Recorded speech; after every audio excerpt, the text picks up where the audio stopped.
Celebrating the show online today is all about the rich and colourful 165-year history of the Royal Melbourne Show. My guest is Tim Morgan, who is a member of the Heritage Committee of the Royal Agricultural Society of Victoria. Tim, let's start with your history with the show. Where did it all begin for you?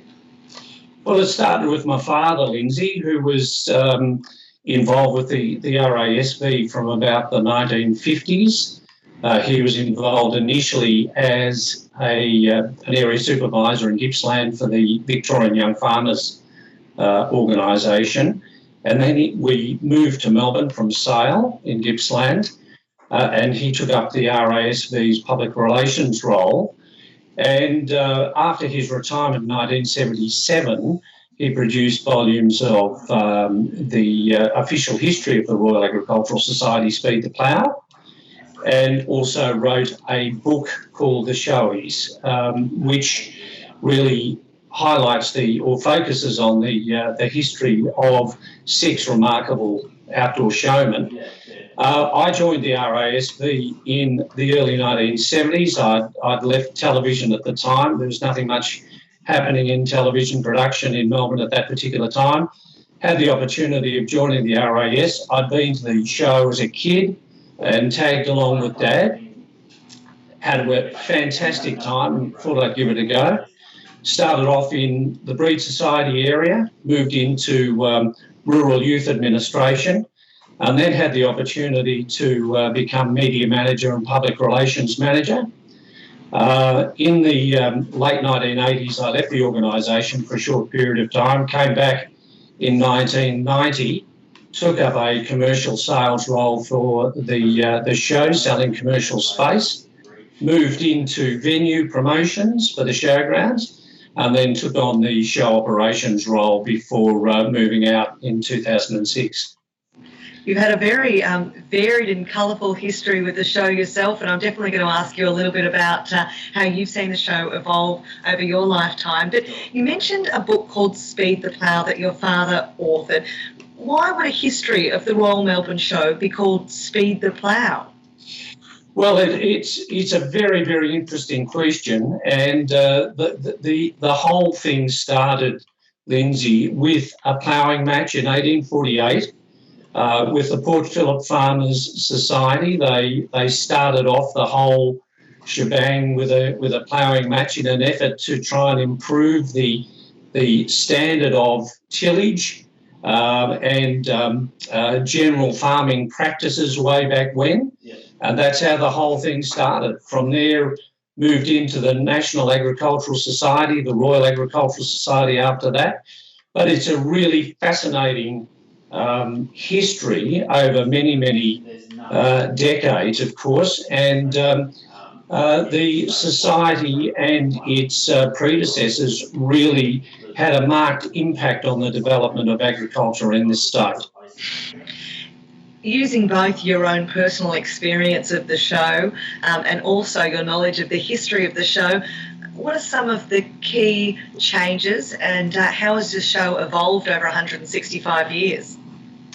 Well, I think it's started, as I say, as a ploughing match.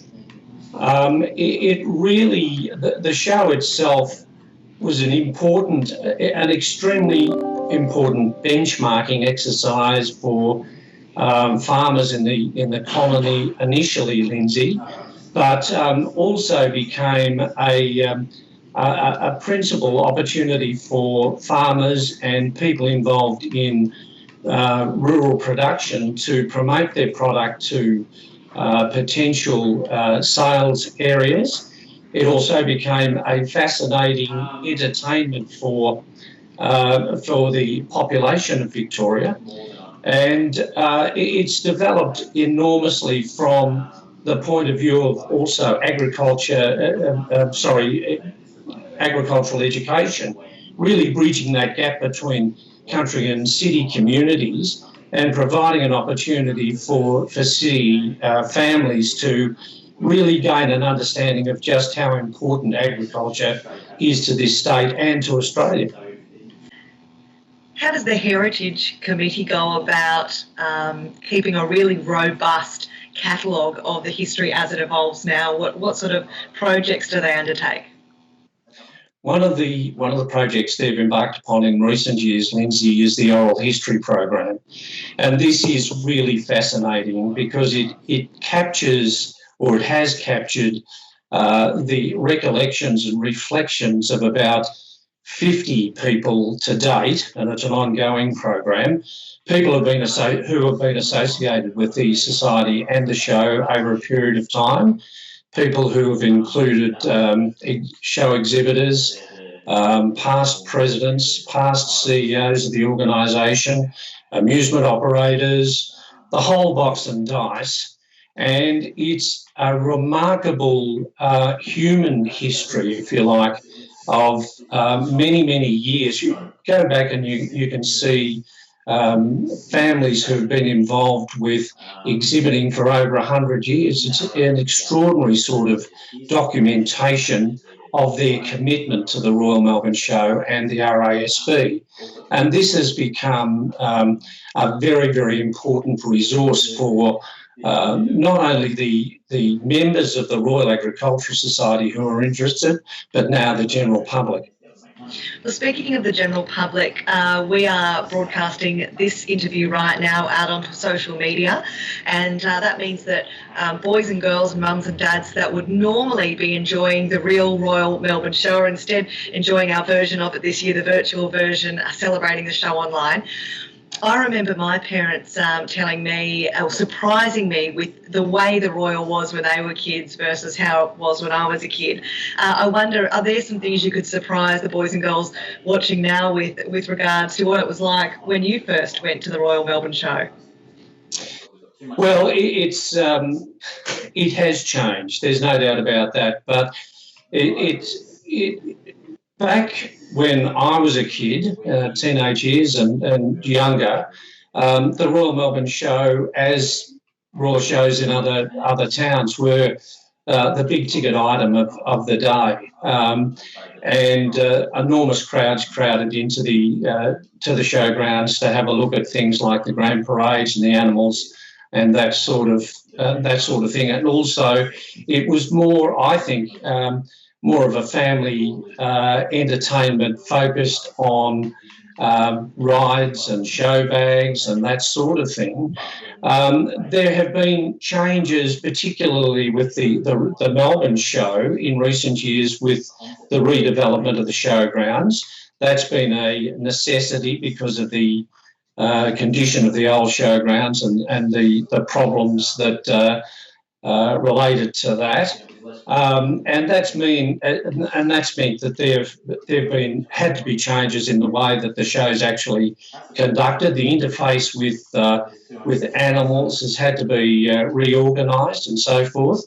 But the society has been very proactive, Lindsay, in looking at ways of means of bringing animals to the public by ways of education programs, the animal nursery, and specific livestock education programs that the public now really enjoy.